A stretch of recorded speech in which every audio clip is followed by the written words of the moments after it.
Hey everyone, I'm Luna Mitchell, a 28-year-old software developer, and my story starts with the two people who shaped my life the most. My incredible grandmother Eleanor, who raised me after I lost my parents in a car crash when I was 12, and Henry Cooper, my ex-fiancé, though we'll get to that part. One evening, as Grandma Eleanor adjusted family photos on the fireplace mantel of her sprawling mansion, she turned to me with a warm smile. "These coding contracts you're landing are impressive, sweetie, but I'm so happy you finally found someone worthy of you." I looked down at my engagement ring, smiling. "Henry is different, Grandma. He actually understands me. His real estate business is taking off, and he gets my tech talk." But not everyone was so convinced. Over coffee, my best friend Lisa gave me a look.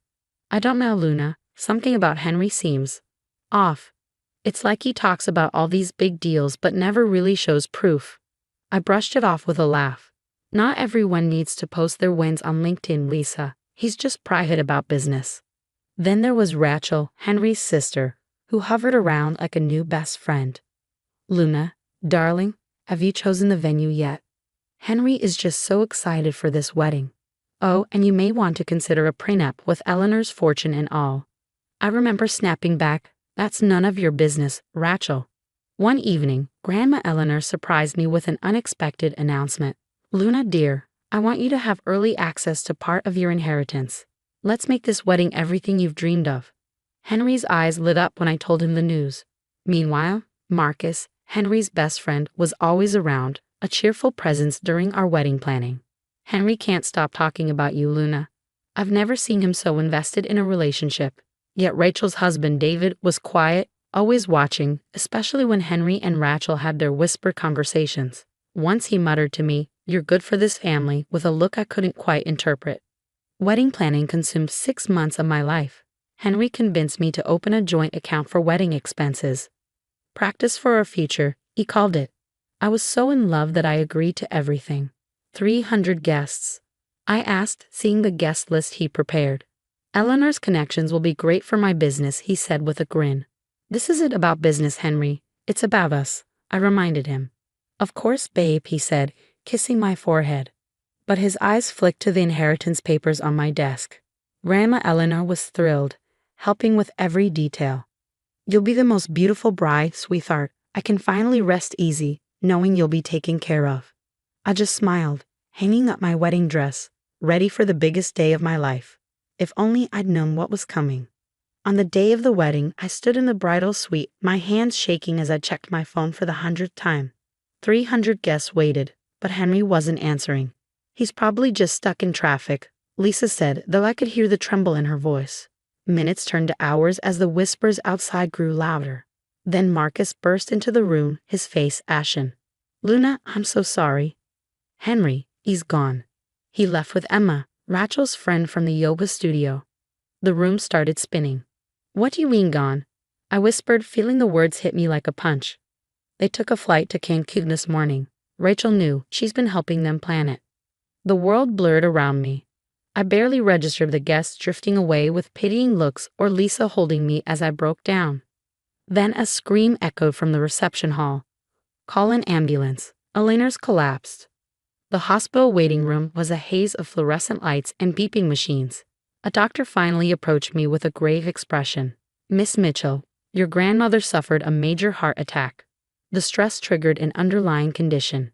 I sat by Grandma Eleanor's hospital bed, clutching her frail hand. "The joint account," I whispered.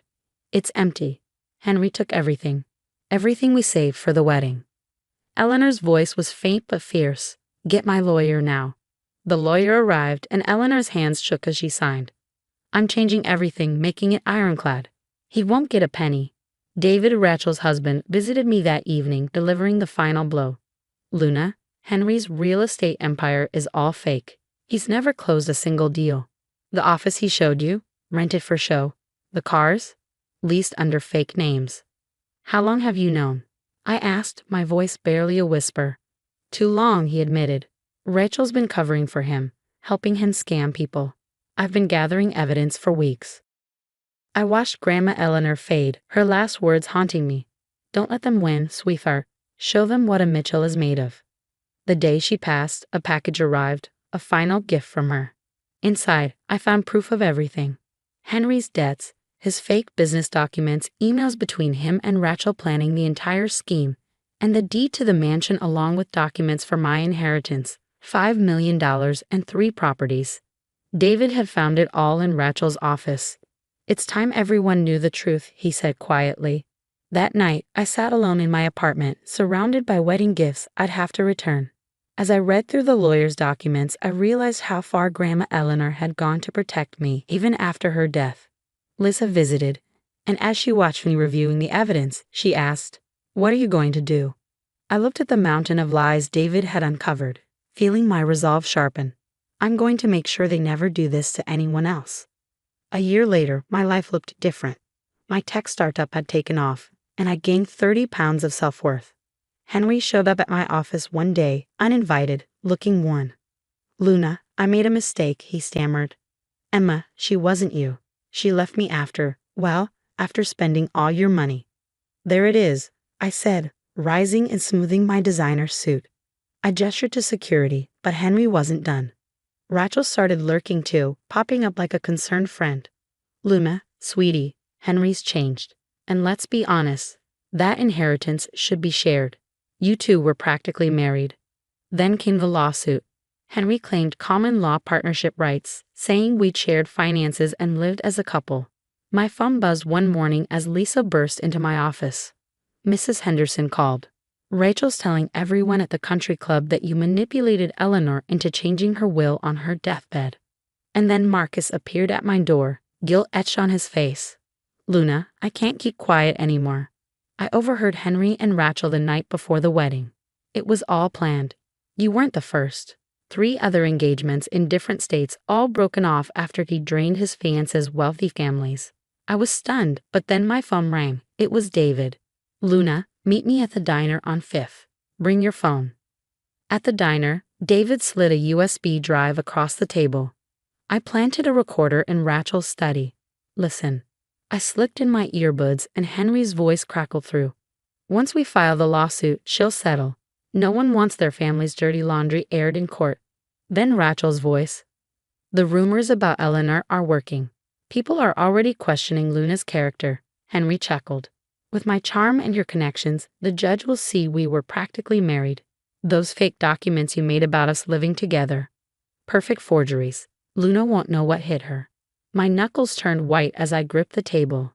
"David, why are you helping me?" "Because Rachel and Henry have destroyed too many families. I'm tired of watching them hurt people. They're meeting again tomorrow. I'll have everything ready." I glanced at the USB drive, remembering Eleanor's last words. "Let's end this," I said. "Once and for all." In court, my lawyer stood. "Your Honor, before we proceed with Mr. Cooper's lawsuit, I'd like to submit new evidence." He held up David's recordings. Henry's face went pale as his lawyer sputtered. "What evidence?" The recordings played, filling the courtroom with Henry and Rachel's voices, detailing their scheme in their own words. But that was just the beginning. "The FBI would like to speak with you, Miss Mitchell," a stern-faced agent said as he appeared in my office. "We've been tracking a pattern of marriage fraud across state lines." Hours later, I sat in a federal building surrounded by photos of Henry's previous targets, 3 broken engagements, each involving wealthy families. Every time he used the same playbook, Agent Torres explained. Shortly afterward, Rachel's real estate office was raided. Turns out she hadn't just helped Henry. She'd been laundering money through fake property deals for years. 15 years, Lisa whispered during Henry's sentencing. He was handed a sentence of federal prison, while Rachel sobbed as her real estate license was revoked. "Please, I have mortgage payments," she cried. I just smiled, waving the foreclosure papers for her dream house. I'd bought it at auction. When the story broke, my phone wouldn't stop ringing. "Miss Mitchell, we're very impressed with your startup's potential." A venture capitalist's voice buzzed over the speaker. "Would you be interested in discussing a Series A investment?" David filed for divorce, turning state's evidence against Rachel, while Marcus helped identify other victims. The support group we started grew bigger each week. Lisa tossed me a letter one day, Henry's handwriting clear on the envelope, stamped from prison. I dropped it unopened into the shredder. Then I opened my laptop, clicked Send Donation, and transferred another $100,000 to the fraud victims support fund we'd established. The view from Rachel's former dream house was spectacular. I turned it into a shelter for women escaping financial abuse. Grandma Eleanor would have loved that. To new beginnings, I said, raising my glass with Lisa, David, and Marcus on the shelter's opening day. Somewhere in a federal prison, Henry was beginning year one of his 15-year sentence. Rachel was living in a studio apartment, drowning in legal fees. And me? I was just getting started.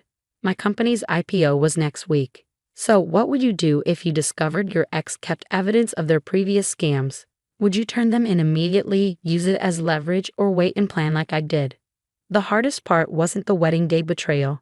It was realizing that my grandmother saw through Henry's lies before she died and changed her will to protect me one last time. Sometimes love means making tough choices to protect the people we care about. Drop your thoughts in the comments below. I'd love to hear about your experiences dealing with manipulative exes and how you got your power back. Remember, success is the best revenge, but justice is pretty sweet too. If this story resonated with you, make sure to hit that like button and subscribe for more tales of overcoming toxic relationships and coming out stronger. New stories drop every week about survival, revenge, and karma finally catching up to those who deserve it.